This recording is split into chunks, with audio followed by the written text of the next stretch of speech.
Good evening, and welcome to this presentation of William Blake for Ms. Sharonica Nelson's World Literature 2 class. I am your host, Perry DeJuan Fuller, and I will be leading you on this presentation through the works and history of the author William Blake. As stated before, we will start by going over a biography of the author, as well as some books and poetry that he has created during his lifetime, as well as a contribution that he has left as a legacy to the artistic world.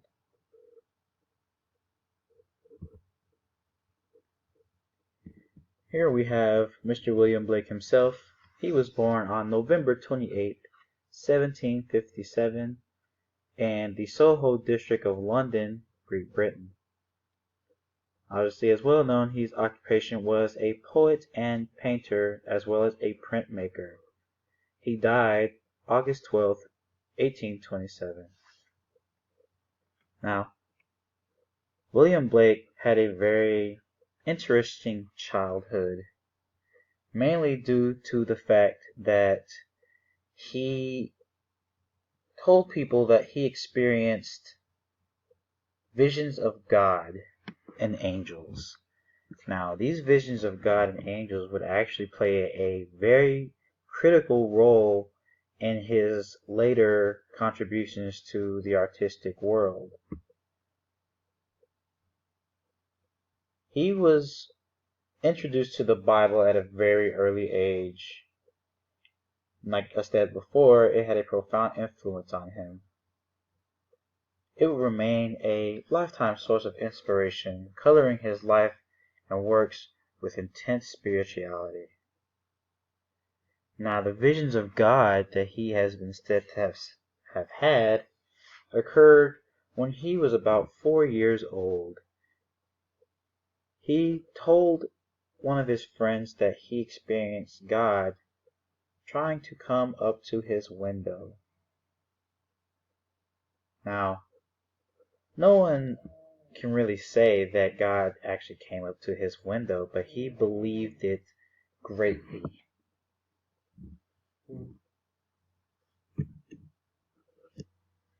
He also believed that he saw the prophet Ezekiel underneath a tree filled with angels. It would have a lasting effect on his later poetry.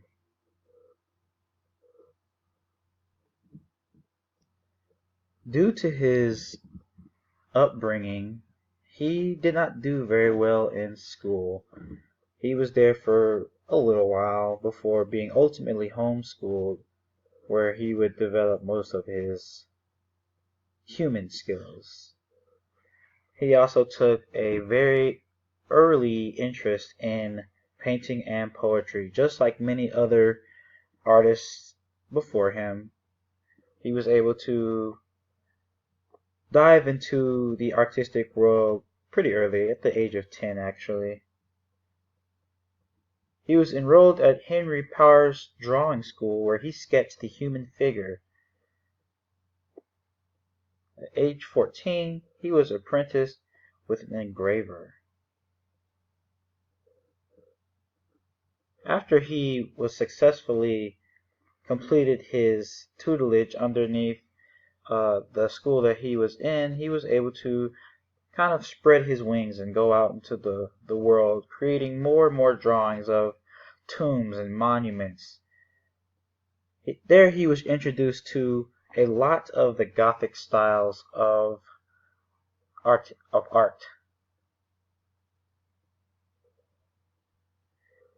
After completing his 7-year apprenticeship, he eventually married and went on to perform other things that would lead to his fame in later literature.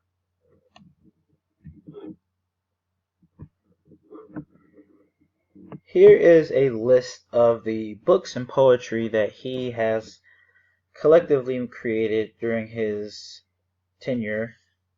The Songs of Innocence and Experience and the Book of Thiel are two of the most important pieces of literature that he has ever created. After writing those two pieces, he would go on to create other pieces that would be a huge success as far as his career.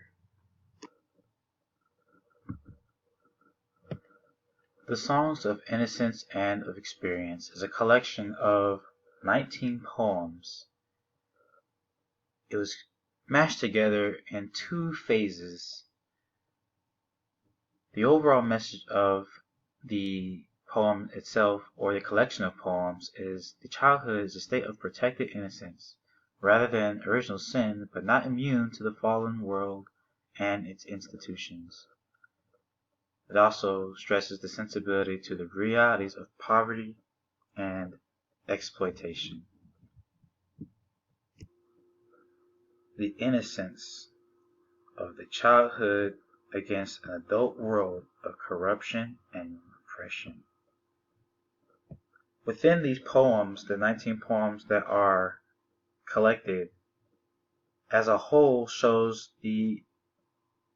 explores the value and limitations of two different perspectives of the world, the childhood and the adult world. That's why many of these poems actually fall into pairs, so that the same situation or problem is seen through the lens of innocence first and then experience. The Songs of Innocence dramatize the naive hopes and fears that inform the lives of children and trace their transformation from childhood to adulthood. Some of the poems in this book are actually written from the perspective of children, while others are about children as seen from an adult perspective, so kind of like we as adults looking in on children. A lot of these poems actually draw a positive aspect of natural human understanding prior to the corruption and distortion of experience, while others take a more critical stance towards innocent purity. Blake was very sensitive towards poverty and exploitation. Once one of the corruptors of the innocents would take over the humans, hence exploitation, they would either take control of said person or people and turn them into maybe like slaves, which is another form of exploitation. And these slaves would go into poverty. And it's something that he was very, very angry about during his tenure. The Book of Thiel is actually a much simpler piece than the Songs of Innocence and Experience. It is also considered one of his most prophetic pieces of literature. The motto of this book is, "Does the eagle know what is in the pit, or wilt thou go ask the mole? Can wisdom be put in a silver rod, or love in a golden bowl?" What this represents is his rejection of the Church of England. The silver rod was where wisdom cannot be found, represents a scepter or staff that would have been used in traditional kingship or knightship before the rise of nationalism and the consequential fall of the papacy in the 16th and 17th centuries. The motto goes on to express doubt that love can be found in a golden bowl. The image of the golden bowl refers to a chalice that is raised when priests in the Christian tradition celebrate the Eucharist.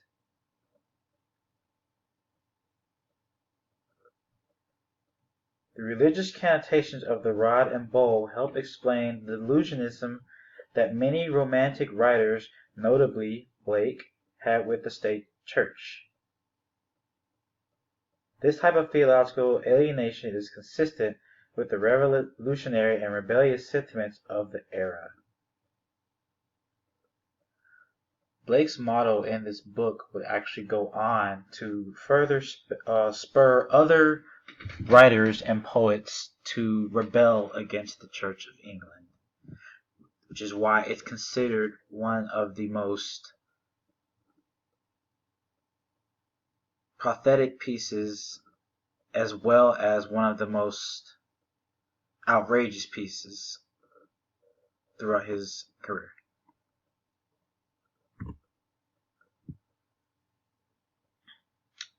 William Blake's contributions in life were mostly overlooked.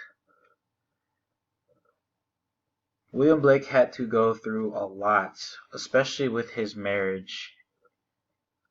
But since then, he has become one of the most prominent heroes in the literary and artistic circles in the world. Like stated before, his visions would actually spur other writers to follow in his footsteps. Many who would read his books would think of him as a spellbound or disillusional person. But that wasn't Blake at all. He inspired people.